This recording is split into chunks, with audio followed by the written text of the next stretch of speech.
Download the AllStar app. Make your picks for UFC fights, challenge your friends, level up and win prizes. Link in description. Get it now. So, Somesh, what is your position? I mean, you're very well, you're knowledgeable about the sport. You've been in the sport for a while.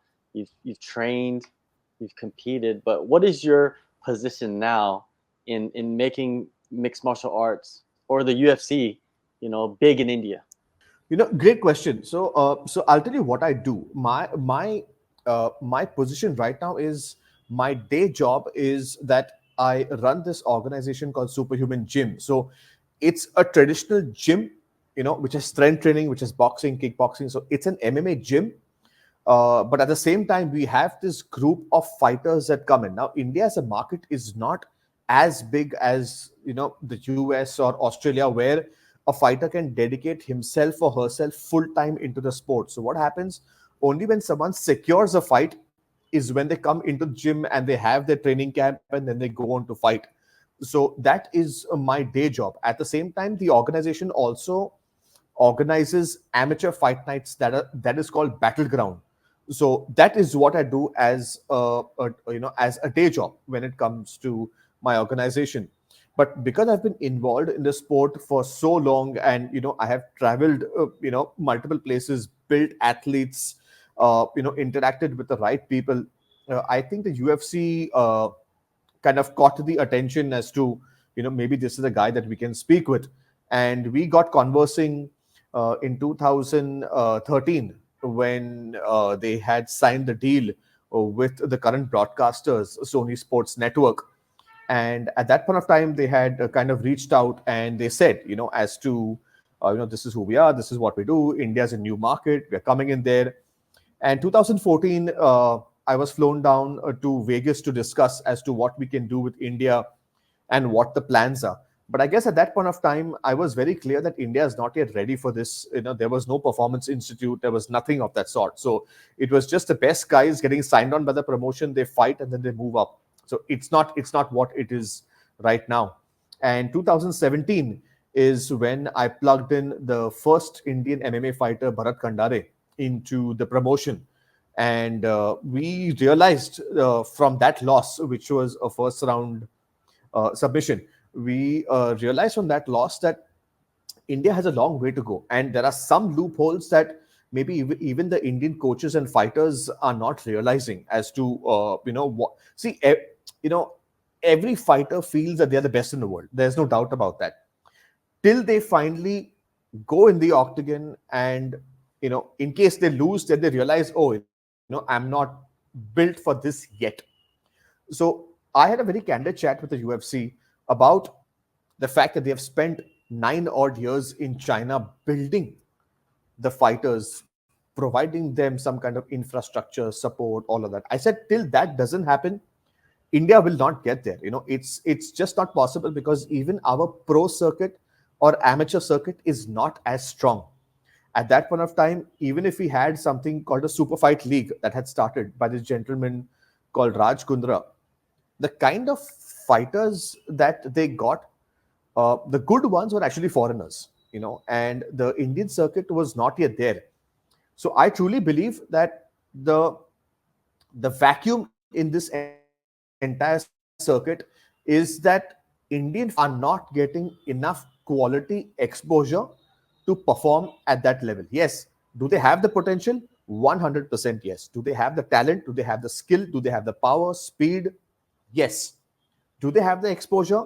Not as yet. So that's what I tell most of these guys, that if you need to get to the UFC, you need to get past Brave, you need to get past One Warrior, you need to get past UAE Warriors, you need to get past these stages before you jump into the big league, because you can only swim with the sharks once you are a shark. If you're a little one out there, you're just going to get eaten up.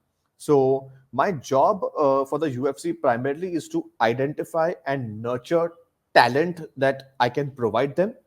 Luckily, now we have the Performance Institute. We have options like the Dana White Contender Series. Now we have Road to UFC. If there's an opportunity to put them in an Ultimate Fighter, that is also open for us. And eventually take the Indian fighters as close to the UFC as possible. And there was an article that came out, an interview that you did actually, about the UFC Academy in Shanghai, the UFC Performance Institute.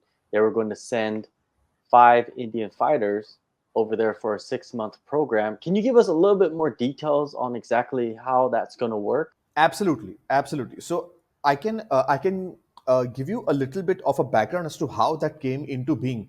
So in the year 2018, after Bharat Kandari's loss, we realized that the Indian fighters cannot be plugged into the UFC directly. We need to give them some exposure, and the missing, sorry, the missing block in that was primarily quality training with quality sparring partners. That was the missing puzzle.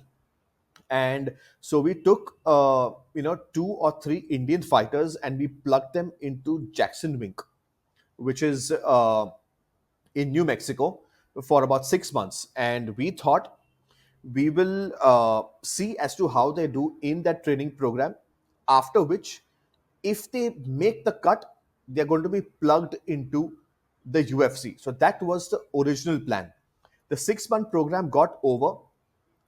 Unfortunately, what happens in that situations, because there were only 2 fighters, we cannot force them to compete in the UFC. So one of them had a family problem, so he kind of backed out. The second one was not as good enough, so we could not plug him or her in. And that program kind of just fell flat. Sorry. So that was typically what happened in 2018. What's happening right now? The budgets have gone a little up, and instead of taking them all the way to the US, paying for the tickets and the visas and all of that, we're thinking, why not get them into the Performance Institute, which is in Shanghai. We can take 5 Indian athletes to the Performance Institute, train them for about 6 months, and see where they go from there. What we are also trying to do is see if they can get any fights within those 6 months. So whilst they'll be stationed at the Performance Institute, we'll try and get them fights in smaller promotions, maybe the UFC, something on those lines. And we'll see as to how they do in those fights, and they come back to the Performance Institute. So we're trying to make that a home base for them, at least for 6 months, and see how they perform. Now, why the Performance Institute is because we feel the environment out there is absolutely spot on. They'll have quality training partners, they'll have quality infrastructure, they'll have quality coaching. The only thing that needs to be done from here is that the fighter needs to put in 100% of his or her mind, soul, and body into this. So there'll be no excuses after that. So with Contender Series, with Road to UFC, these are options for these 5 fighters that entered the program, right? On top of fighting maybe regionally in China or other Asian countries, right? Absolutely yes. Absolutely yes. So we're trying to give them as much as we can, whatever that is there to offer. We're trying to give them as much as we can with absolutely no expense on their part. So the organization, UFC, is going to cover all the expense for that. And with these fighters, right? Are they narrowing it down right now, or do they have like the 5 fighters they believe are the best prospects that they want to send over? Is it still like the selection process? I'm asking about that. Okay, so typically what happens, it there's no real selection process, because maybe the UFC doesn't have the time and the bandwidth for that. So what we do, so they do their research, I submit some names, then we kind of collate that list, and then we kind of shortlist as to who we think needs to make that cut. Since we only have budget for 5, maybe we have 15 good fighters in that list, but we cannot send all 15. So then I try and defend why I think these particular fighters need to go and what's the potential. And at the same time, the guys in Las Vegas, they tell me as to why they think their selection makes sense, and we have a very healthy discussion on the same. The reason why we do this is because Anshul Jubli, who happens to be my pick for Road to UFC Season 1, is the only guy who really made it through. And for some reason, I guess for Road to UFC season two, the UFC thought that going via records makes more sense. And I tried to explain to them that, the Tapology Sherdog records don't really show the talent that the fighter really has, because you may fight in a mediocre organization and have 11-2 record, but when you go in with legit contenders, the game completely changes. And I guess at that point of time, they thought going via records makes sense, and we saw how the fighters performed uh, in Road to UFC season 2, which I was quite disappointed with, to be honest. So now I guess we are on a similar page where we know as to, okay, what needs to be done, what doesn't need to be done. So the UFC definitely are open on listening, and they take my suggestions very seriously. Because what happens with India is a very complex market. Like, believe it or not, every 100 kilometers we've got a new language and a new dress code and a new cuisine altogether. And it's such a big country that if you aren't from here, you just cannot understand it. There's absolutely no ways where you could make sense into a certain region of India behaves in a certain manner, or I mean, there are 6,000 aspects to each inch of this country. So what I try and tell them, I mean, quite funnily, my first discussion with them way back 2014 is they were gung ho about having an event in India. And we discussed as to how events work in India. And somehow they were quite, flabbergasted that, oh, so this is how sponsorship works. Oh, like tickets don't sell, like the cost of tickets are so less. And, so they were quite new to that market. And I tell them that even cricket as a sport, which is the biggest sport in India, works in a very, very different manner. A small thing is gate sales doesn't get you money in India. That's not where you make your money. You make it via sponsorship. So these nitty gritty things, I think they have understood, and now I think we're on the same page. And it's a beautiful relationship between us now. Yeah, I'm happy that they got someone like you that knows the game, that knows the fighters to educate the people in the UFC rather than going by just records. You know what I mean? Like you said, you Also what explained it happens, really I well. think, absolutely, in fact, I think sentiment makes a very, very it's a very important part of our culture. So sentiments, uh, and the reason why I even suggested Anshul Jubli is because I know, he's a young guy. He's not been in the circuit for quite a while. He's not fought. He wants to go out there and prove himself. He's got age by his side. His mind is in the right place. Now, on Tapology or Sherdog, they cannot see what mind space that guy is in, and I don't want to comment, but we saw how Road to UFC season 2 went, and I was so disappointed, not just because of the result, but because season 1 had an Indian winner. I was very certain that in season 2 I will get another winner, or maybe even two winners, but that didn't happen. So I hope moving ahead we kind of get to some kind of decision where India has at least one winner in a weight class. Yeah, it's gonna be exciting times, man. The next couple of years for India, and also, you go talking about like doing an event in India. Recently, there was a video that was released, and it said UFC India, and everybody's like, "What? There's going to be an event in UFC in India? That's it's happening." Did you see the video? What did you think of it? Yeah. So I saw the video, but what happens? I had already received an email about what is going to come up, so I knew what's coming up. It was more about announcing the India dedicated Instagram handle. That was what the video was about. And I got so many messages saying, "Oh wow, they're finally coming. When is the first event happening? Is Anshul Jubli fighting?" And I'm like, guys, relax, not just yet, not just yet. Honestly, India is like this huge can of gas, and you just need to put that one little matchstick inside, and it's going to explode. So I just, I just enjoy how passionate and dedicated we are about sports. And again, I don't know if you know, but India right now is so gung ho when it comes to other sports apart from cricket. that most sponsors or most people who are looking at sports as a segment, most of them are saying, listen, cricket has enough support, leave that aside. Talk to us about other sports. We want to develop the other sports. We want to develop javelin throw, discus throw, long jump, high jump. Not even soccer, even because even soccer has immense money. But sponsors and all these guys are looking at other sports to support, and I think the next 10 years are very, very important for India, because not just the UFC, but we are going to see guys compete in PFL, in Brave, in one championship, and slowly climb up the ladder. And when that happens, I think, like the wave of Saudi Arabia that's happening, where all combat sports are happening in Saudi Arabia, I think that will also get diverted.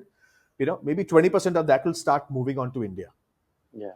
And, people forget India is part of Asia.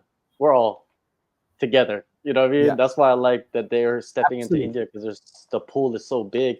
I wanted to talk about Anshul Jubli. You know what I mean? I've interviewed him a few times. I watched this whole road to UFC journey and winning it. And how big is he in India? Because, man, I remember his following was not very big. And then now he's at like, I don't even know, like 700,000 followers on Instagram. It's Yeah. crazy the amount that has increased for him.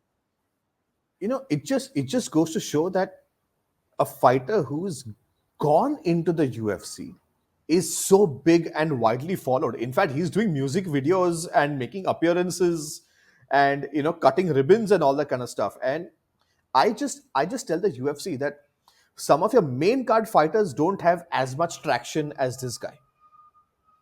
you know and I'm pretty certain that somebody like a Pennington or a Bruno Santos, the guys who just fought, don't have as much traction as an Anshul Jubli, somebody who fights in the prelim card, or sometimes maybe even pre-prelims for you guys. So I just try and tell them that you know you just need to ignite this market. And since 2014, I've been telling the UFC that India is your next Brazil. If you invest enough of time, effort, money into this market, it's going to become your next Brazil. And after the US, I believe Brazil was the biggest market for the UFC. It was just as good or as big as the US for them at one given point of time. And I am guaranteeing you guys that India is going to become just as big as that. They just need to, the seed is there. Now you just need to water it enough for the plant to grow. Yeah, only time will tell. Also, the first female UFC fighter was recently signed from India, Tomar. Yeah, Like, Puja do you know Tomar. anything? Yeah, do you know anything about when she will fight, or like possible date, or is she gonna go to road to UFC, or she's signed directly to the UFC? Like, it's very unclear, like what's going on. Interesting, because the Indian media broke it. Puja Tomar herself broke it, but surprisingly, I didn't see anything from the UFC side. So normally, when the UFC signs anyone, there's at least a post, or there is something. There's a there's possibly a press release or something that goes out. So there was nothing from their side. However, what I know, that she has been signed by the UFC, so it's not the road to UFC. Uh, However, they are still in discussions as to when she should fight. So that is not yet clear to anybody. So I even spoke to Sean Shelby about it, and he said, "I don't know. I don't know, to be honest. When we are scheduling her to fight." I genuinely believe that instead of getting signed into the UFC and having this break, it is better to have a confirmed bout, sign the contract, and get on the page, because the level of excitement kind of dies down. When somebody is signed to the UFC and they're sitting out for 8 months, there's a lot of kind of media hype behind it, but then they don't see any action. What Anshul Jubli did, I think, was absolutely spot on and perfect. He uh, kind of went on to the road to UFC, had his first fight, second fight, third fight, won it straight into the UFC, and he's been pretty active. He has definitely been pretty active. One last fighter that I wanted to ask you about is Ritu Phogat. She seemingly looks like she's a free agent. I don't know for sure, but she's a major figure in India, right? And she's an MMA fighter. Do you think she could Yes. possibly go to the UFC? Absolutely, yes. In fact, I think Ritu Phogat is one of the strongest contenders because I feel she's one of the best female wrestlers to have ever transitioned into MMA. How she performed in one championship is super credible. She has beaten some really good opponents. She has lost versus some excellent opponents. But again, I would like to mention the mindset. So Ritu Phogat, I noticed after she got married, a lot of things changed in her life. Maybe her focus from sport changed to family, and she exited from one championship. I saw her as a brand ambassador for some other league in the middle, some Indian league, and I don't know where her head is at because honestly, I've not spoken to her in a very long time. The last time I spoke to her was when she was in one championship. So I had done one piece for my podcast with her. But honestly, I just saw after her marriage thing, I think her focus from fighting has shifted to family. That is what I feel at a personal level from what I'm seeing. I don't know what her aim is. Maybe she's training and she's waiting for a big break, but uh, I think she's a free agent and she's with some other Indian promotion for maybe marketing or promotional reasons or something. But I've not heard anything about her fighting back. If she has to come back for a fight, uh, I think the UFC is going to be a very, very tough stage for her because see, Puja Tomar is still active and she's beaten some good European women to hold that MFN belt. Ritu Phogat is, I don't think she's uh, in the game as much as of today. If she wants to be, yes, 100% she can do it. But as of now, I don't think her mind is in MMA at the moment. All right, and man, that's about it. So, Mitch, thank you so much for taking the time. I'm thinking that we'll chat in the next couple of weeks because they'll probably announce something, and then we could have a discussion over it Yeah, about India and the Shanghai absolutely. Institute and all of that stuff. But yeah, a lot of good information, a lot of things that people didn't know about India, and yeah, man, I'm thinking you're the man to get the info out. Thank you so much. Thank you so much for everything. Thank you so much for giving me your time.